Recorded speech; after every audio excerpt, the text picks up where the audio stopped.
Hello student, देखिए पिछली video में हमने सॉल्व पढ़े हैं। इस वीडियो में हम पढ़ेंगे classification of solids, colloids. Classification of colloids की हम बात करेंगे। अगर यहाँ क्लासिफिकेशन हम कॉलॉइड्स की जो हम बात यहाँ कर रहे हैं, classification of colloids, classification colloids के जो है हम तीन प्रकार से क्लासिफिकेशन कर सकते हैं। कॉलॉइड्स का हम क्लासिफिकेशन तीन प्रकार से किया जाता है। फर्स्ट टाइप हमारे पास है क्लासिफिकेशन ऑफ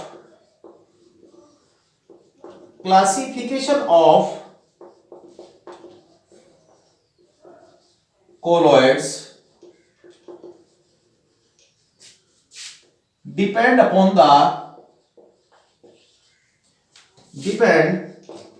द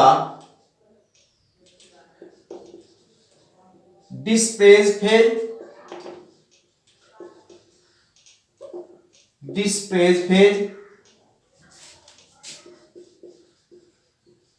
और dispersion medium।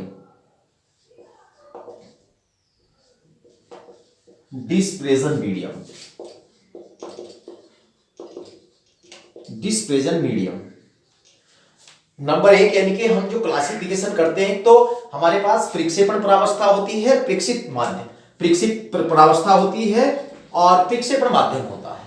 अब दूसरा जो हम क्लासिफिकेशन करेंगे, दूसरा क्लासिफिकेशन जो है यानी कि classification of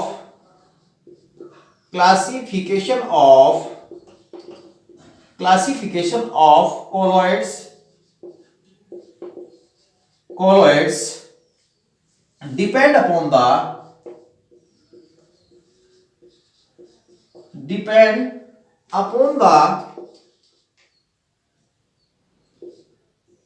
interaction process, dispersion phase and dispersion medium। और नंबर तीन जो हमारे पास है, नंबर तीन का जो क्लासिफिकेशन है यहां पर नंबर तीन classification of colloids, the classification of colloids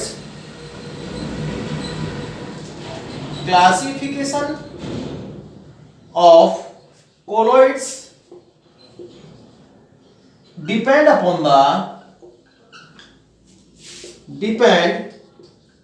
the size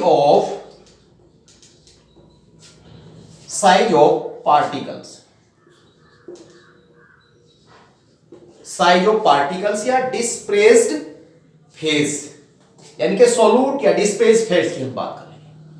अब देखिए स्टूडेंट्स, हमारे पास जो क्लासिफिकेशन है वो तीन प्रकार से हम कॉलॉइड्स का क्लासिफिकेशन कर सकते हैं। First, the classification of colloids depend upon the displaced phase and the displaced medium.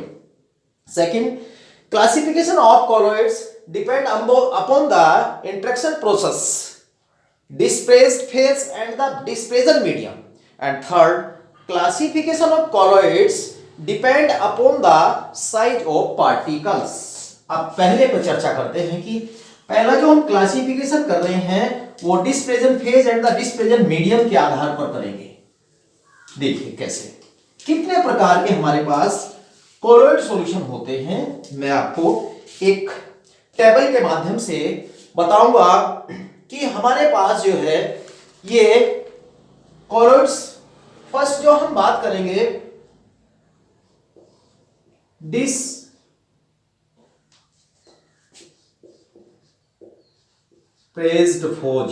Phase हमारे पास है, और नंबर दो डिस्प्लेस्ड मीडियम।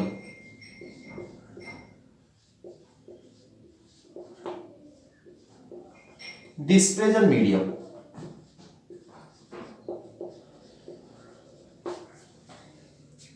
यहां पर एग्जाम्पल,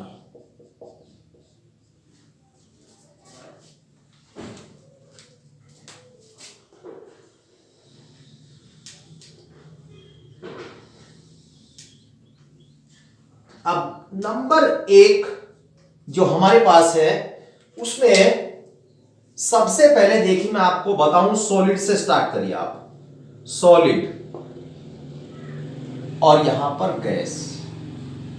फिर नंबर 2 सॉलिड और यहां लिक्विड।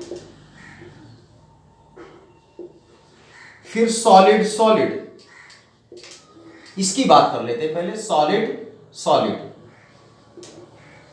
देखिए नंबर 1 और 2 और ये 3 और 4 5 6 7 और 8 प्रकार के कोलोइड सॉल्यूशन होते हैं, depend on the DP and the DM. अब फर्स्ट की जो हम बात करते हैं, ये जो सॉलिड और गैस होती है इसको बोलते हैं हम एरोसॉल, जैसे धुआं। क्या बोलते हैं इसको हम? एरोसॉल। फर्स्ट की जो हम बात करें यहां एरोसॉल, एरोसोल बोलते हैं। और ये धुआं धुआं होता है या बादल होता है।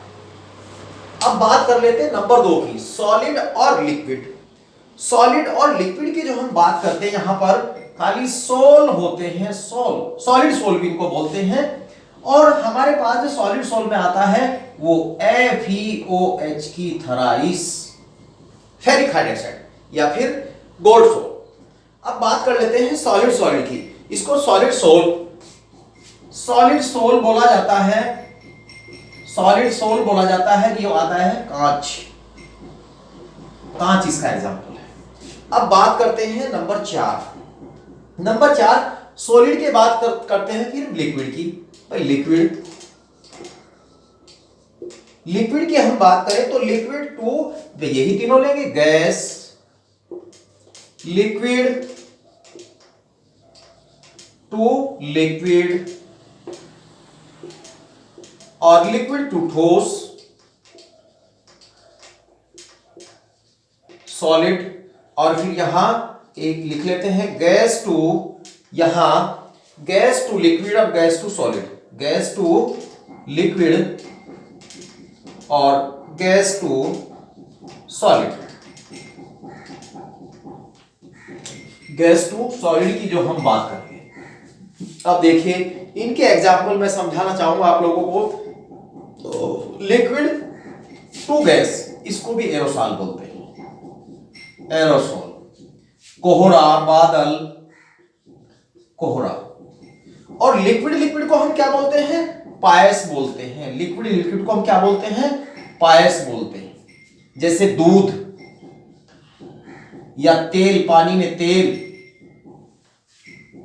इसके बाद हमारे पास है लिक्विड टू सॉलिड, इसको बोलते हैं जेल, जेली, जेल, जेली या फिर जेल बोलते हैं। जैसे पनीर, मक्खन, पनीर, मक्खन, पनीर, मक्खन।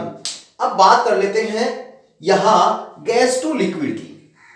गैस टू लिक्विड में होते हैं हमारे फोम, फोम जैसे साबुन का विलयन, साबुन विलयन।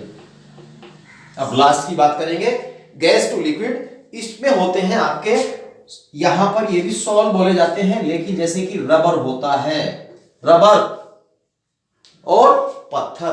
तो देखिए हमारे पास जो है ये classification of solids depend upon the dispersed phase and the dispersion medium के आधार पर 8 प्रकार के कोलोइड सॉल्यूशन होते हैं। अब हम बात करेंगे यहां पर जो नंबर 2 का जो क्लासिफिकेशन है, डिस्पेजन मीडियम और डिस्प्रेस्ड फेज में जो इंटरेक्शन जो प्रोसेस होती है। देखिए ये कितने प्रकार के सॉल्यूशन होते हैं, कितने प्रकार के कोलोइड सॉल्यूशन होते हैं।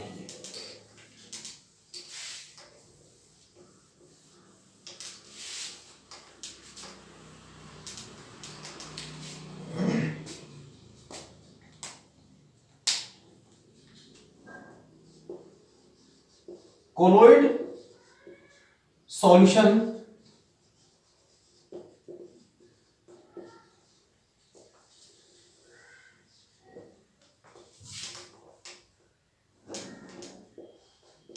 दो प्रकार के। कौन कौन से? एक हमारे पास हिंदी में अगर बात करें द्रव स्नेही कोलाइड विलयन, द्रव स्नेही कोलाइड विलयन, या इंग्लिश में बात करें लायोफिलिक, लायोफिलिक कोलॉइड सॉल्यूशन। और नंबर 2 जो हमारे पास होता है वो दर विरोधी होता है, दर विरोधी, दर विरागी या लायोफोबिक कोलॉइड सॉल्यूशन। 2 प्रकार के कोलॉइड सॉल्यूशन होते हैं। अब इनमें अगर हम डिफरेंस की बात करें, देखिए जो डिफरेंस की यहां बात करेंगे हम, हमारे पास ये डिफरेंस की बात करें तो इसके लिए यानी कि जो हमारे पास कोलॉइड सॉल्यूशन है, यानी कि लायोफिलिक होता है, लायोफोबिक होता है। अब इसमें जो फर्स्ट मैं बात करूंगा वो है कि नंबर 1 डिफरेंस क्या होता है इसमें।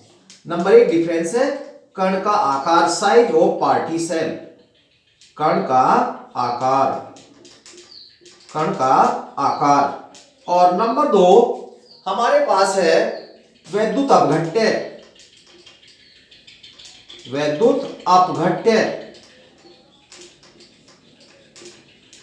नंबर 3 हमारे पास है टिंडल इफेक्ट, टिंडल प्रभाव। और नंबर 4 हमारे पास है वैद्युत कण संचलन।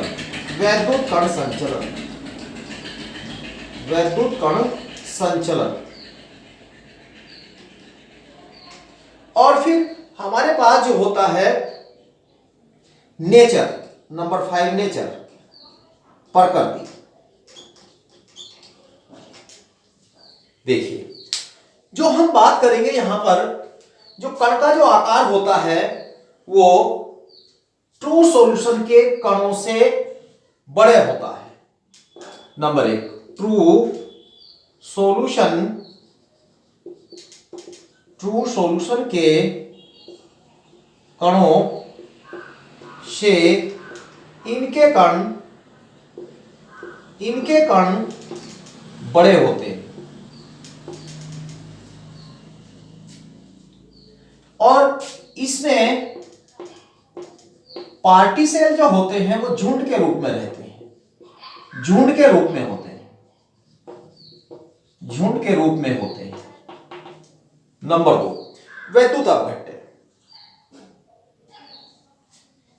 वैद्युत अपघट्य यदि इसमें डाला जाए तो जल्दी स्कंदन नहीं होता,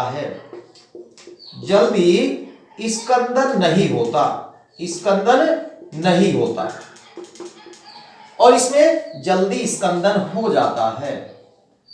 वैद्युत अपघट्य डालने से जल्दी स्कंदन कोगुलेट हो जाता है, स्कंदन हो जाता है। और नंबर 3 टिंडल प्रभाव,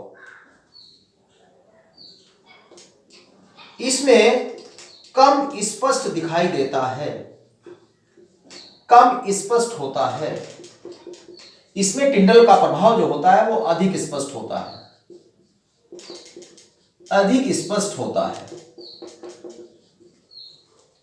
और नंबर जो हम बात करें 4 की वैद्युत कण संचलन, इसमें वैद्युत कण संचलन कम होता है, कम या नहीं होता है तो कम होता है, नहीं तो नहीं होता। इसमें अधिक होता है, वैद्युत कण संचलन अधिक होता है।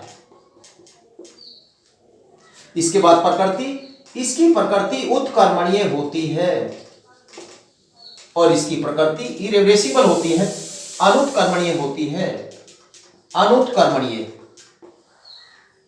इसकी प्रकृति अनुत्कर्मणीय होती है। अब बात कर ले जो हमारे पास ये यानी कि ये इस तरह के जो लायोफिलिक होते हैं, ये किससे, जल से यानी कि द्रव से, किसी भी लिक्विड से स्नेह करने वाले होते हैं, कि किसी भी सॉल्वेंट के संपर्क में आने से बहुत जल्दी कोलॉइड सॉल्यूशन बना लेते हैं। और ऐसे लायोफिलिक जो कोलॉइड सॉल्यूशन होते हैं ये जल के संपर्क में आने से तुरंत यानी कि बहुत जल्दी कोलॉइड सॉल्यूशन नहीं बना पाते हैं। जैसे हमारे पास इसकी अगर हम एग्जांपल की बात करें, यहां पर ये यूरिया का और सेलुलोज और स्टार्च के जो सॉल्यूशन होते हैं वो हमारे पास कोलॉइड सॉल्यूशन कहलाते हैं। और इसमें जो होते हैं मेटल जो मेटल होती है, धातु होती है, उनके हाइड्रोक्साइड के, उनके ऑक्साइड के और सल्फाइड्स के, जैसे आर्सेनिक सल्फाइड, फेरिक हाइड्रोक्साइड, इनके जो हमारे पास जो कोलॉइड सॉल्यूशन कहलाते हैं वो लायोफोबिक या फिर द्रव विरोधी या द्रव विरागी कोलॉइड सॉल्यूशन कहलाते हैं। अब बात करते हैं स्टूडेंट्स हम नंबर 3 क्लासिफिकेशन की, size of the partition, size of the partition, size of the dispersed phase colloid solution. Colloid solution, colloid solution जो है वो हम पार्टिकल, जो पार्टिकल की जो हम बात कर रहे हैं उसके आधार पर कितने प्रकार के होते हैं।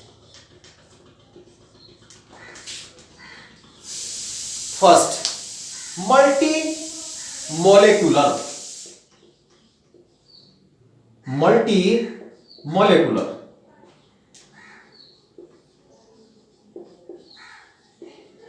मल्टी मोलेकुलर, और number 2 macro molecular, macro molecular.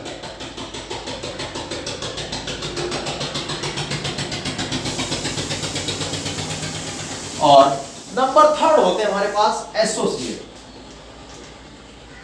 Associated colloid, associated colloids. इसमें मैं जो बात करूं कि भाई ये जो सॉल्यूशन की जो बात कर रहे हैं, जो मल्टी मॉलिक्यूलर जो होते हैं, इसमें ये देखिए आप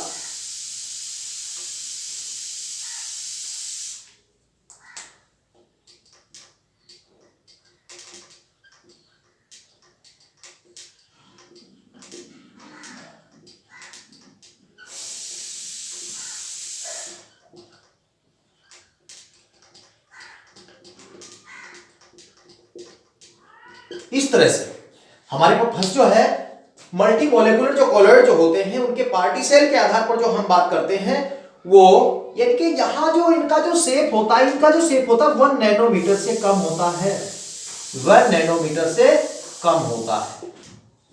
और इसकी जो हम बात करते हैं, जो जैसे कि हमारे पास ये एस पार्टिकल्स है, सल्फाइड की हम बात करें, यानी कि ये हमारे पास ये ऐसे इक्वल टू, और ये एक इस तरीके से हमारे पास S8 बन जाता है। और ऐसे ही हमारे पास गोल्ड का Au के छोटे छोटे परमाणु जो होते हैं, छोटे छोटे परमाणु इनके एक बड़ा सा कण बना लेते हैं, ये Au का जो Au पार्टिकल की हम बात करें। अब इसमें जो हम बात करें कि जो ये जो अणु या परमाणु होते हैं हमारे पास, इसको बात कर ले कि ये हमारे पास इसका एक पार्टिकल है और एक पार्टिकल, ये दो जो पार्टिकल होते हैं, चाहे ये मॉलिक्यूल हो चाहे ये एटम हो, भाई चाहे ये मॉलिक्यूल हो, यानी कि चाहे ये एटम हो चाहे मॉलिक्यूल, एटम हो और या मॉलिक्यूल हो, या मॉलिक्यूल हो, इनके बीच में जो फोर्स लगी होती है, किसकी बात कर रहा हूं मैं, मल्टी मॉलिक्यूलर की बात कर रहा हूं, इनके बीच में जो फोर्स लगी रहती है वो वान डर वाल्स फोर्स होती है, वान डर वाल्स फोर्स होती है, वान डर वाल्स फोर्स होती है। किसके मॉलिक्यूल के बीच, जो मल्टी मॉलिक्यूलर हमारे पास जो पार्टिकल होते हैं कोलॉइड सॉल्यूशन में, कोलॉइड सॉल्यूशन में, तो इनके बीच कैसा फोर्स होता है, वान डर वाल्स फोर्स होता है। तो इस प्रकार से हमारे पास ये मल्टी मॉलिक्यूलर कोलॉइड सॉल्यूशन होते हैं। अब बात करते हैं हम जो, यानी कि हमारे पास मैक्रो मॉलिक्यूल, मैक्रो का मतलब बड़े बड़े अणु होते हैं। यहां पर ये देखिए आप, बड़े बड़े इनके मॉलिक्यूल्स होते हैं यहां पर, यानी कि बड़े बड़े मॉलिक्यूल जो इस तरह से हमारे पास मॉलिक्यूल है, तो ये मिलकर के बड़ा मॉलिक्यूल बनाते हैं इस टाइप से, ये बहुत बड़ा मॉलिक्यूल बना लेते हैं। और मैं अगर बात करूं यहां पर, ये जो इस प्रकार के जो हमारे पास कोलॉइड सॉल्यूशन होते हैं वो अस्थाई सॉल्यूशन होते हैं। कैसे सॉल्यूशन होते हैं, अस्थाई सॉल्यूशन होते हैं, और इनमें कणों का आकार बड़ा होता है, बड़ा आकार होता है, बड़ा आकार होता है। अगर हम बात करें यानी कि इस तरह के कौन से होते हैं कि आल पॉलीमर जितने भी बहुलक होते हैं वो सब क्या कहलाते हैं, मैक्रोमोलेकुलर कोलाइड सॉल्यूशन कहलाते हैं। इसमें जैसे हमारे पास स्टार्च का विलयन, स्टार्च विलयन और सेलुलोस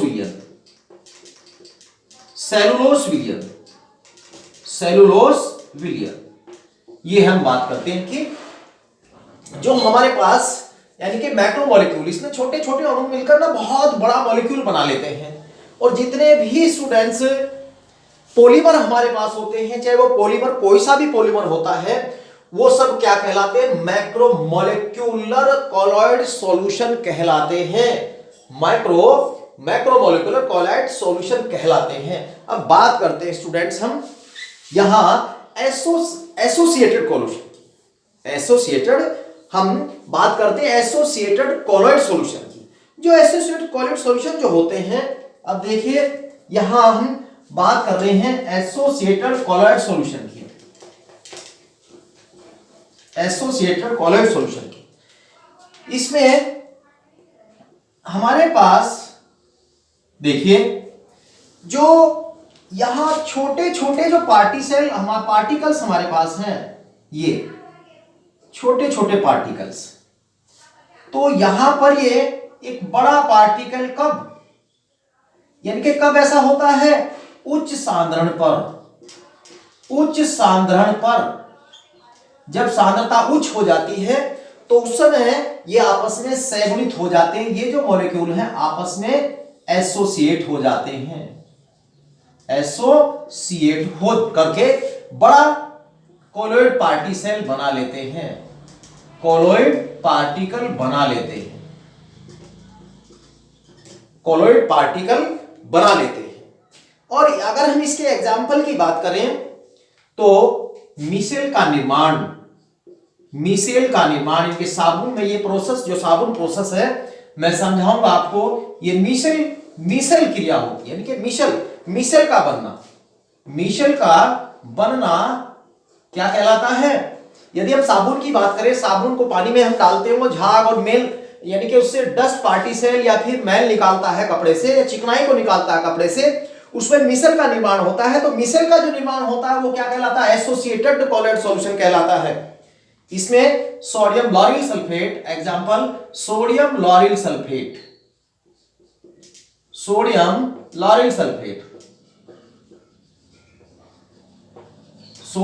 सल्फेट और नंबर 2 सर्फेक्टेंट का मतलब जितने भी हमारे पास अपर मार्जक होते हैं और हम उसमें किसी भी कपड़े से चिकनाई निकालते हैं तो वहां पर मिसेल का फॉर्मेशन होता है, वहां पर एसोसिएट कोलॉइड विलयन बनता है। तो बात रही स्टूडेंट्स, देखिए क्लासिफिकेशन, तीनों प्रकार का क्लासिफिकेशन मैंने किया है। अब हम नेक्स्ट वीडियो में चर्चा करेंगे यहां पर preparation of the colloid solution and the purification of the colloid solution.